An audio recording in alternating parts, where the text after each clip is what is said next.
everybody, welcome to Rouse Rising. This is my holistic homemaking and lifestyle channel. My name is Katie.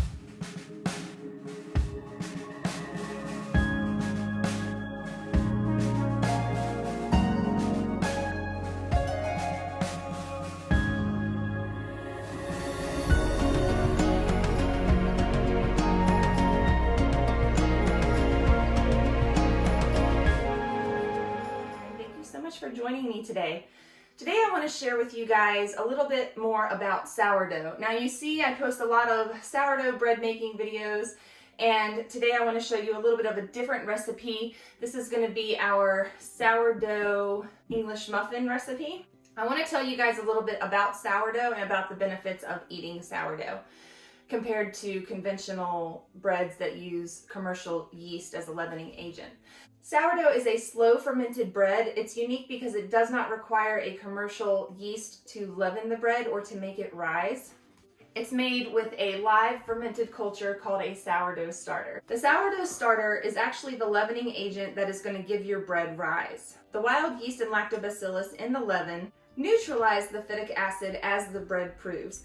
Phytic acid is an anti-nutrient and it robs your body of stored nutrients that are already in there. It's going to increase the incidence of tooth decay, and it's just going to prevent your body from absorbing all the protein and nutrition that is in bread.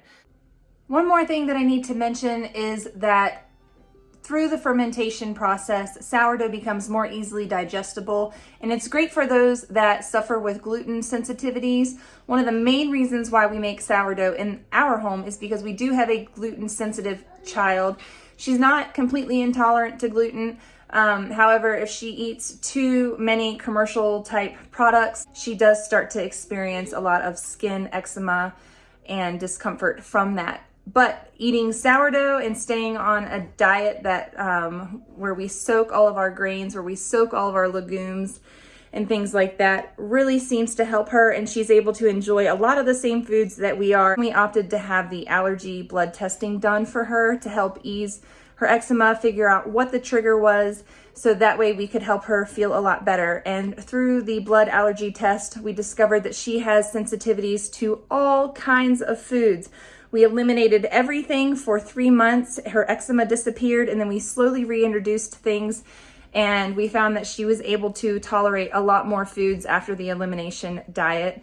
And sourdough bread and sourdough products are one of those things that she can continue to enjoy. And she prefers mom's home-baked bread over store-bought bread any day of the week. That is another reason why I am so passionate about making sourdough for my family. I just think it's really important to identify food sensitivities and cater to those that have those food sensitivities.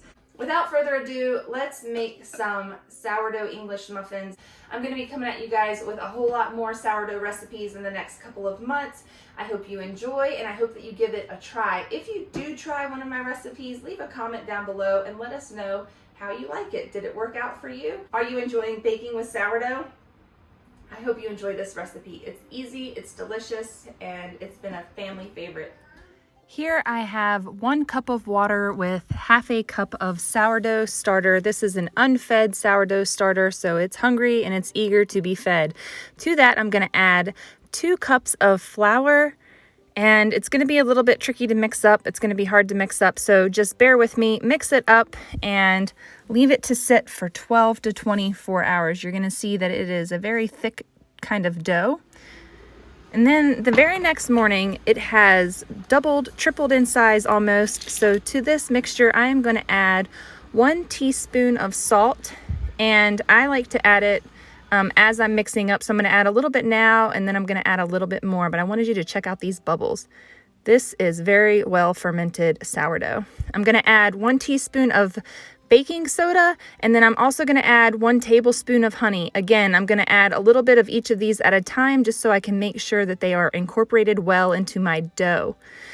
This dough is hard to mix up. You can use your hands if you want, but I like to use a stiff wooden spoon as I mix it. And then I'm going to switch over to a spatula just to fold it and incorporate it even better. But in the initial part, to break it down, I'm using this stiff spoon, and you can see it's taking me a lot to work the ingredients into this dough.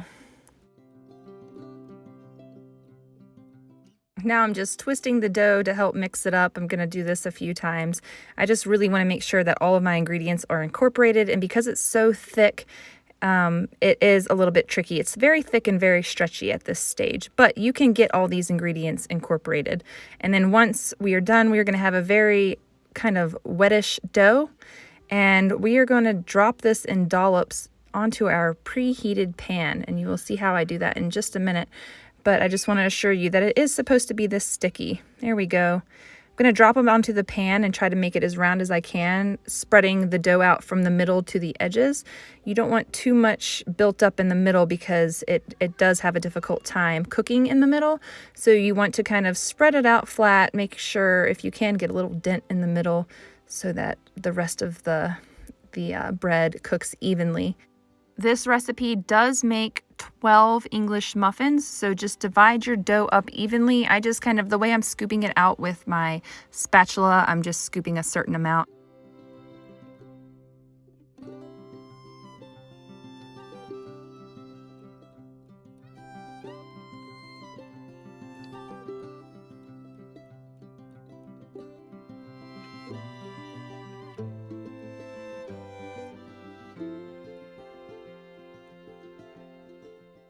See that the dough has started to rise and spread a little bit on the pan. You'll notice at the end of 10 minutes that the tops start to dry out just a tad, but that is okay. If you see some bubbles in the center, then you know that the English muffins are near done on one side. Just check and see that they are a nice golden brown. My pan is a little uneven, so the ones on the back didn't cook quite as quickly as the rest. But you can see here, these are beautiful risen English muffins. These are cooked all the way through. If yours happen to not cook all the way through, you can pop them in the oven for 5 to 10 minutes at about 250 degrees to 300 degrees, and that should cook them all the way through. Likewise, you can slice them up and pop them in a toaster, and that will cook the dough in the middle a little bit more if you find that they are still a tad raw. But you do want to make sure that you are cooking your English muffins all the way through before you eat them.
I'm super impressed with how easy and simple this was. Check out these nooks and crannies. These toast up so nice and crunchy. They are so delicious.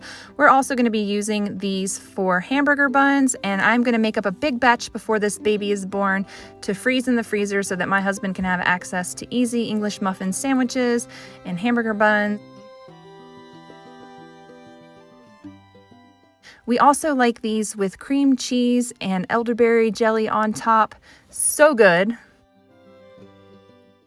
All right, you guys, breakfast is ready. Thank you so much for joining me. If you are new here, hit that subscribe button and stay tuned for more recipes from Rouse Rising.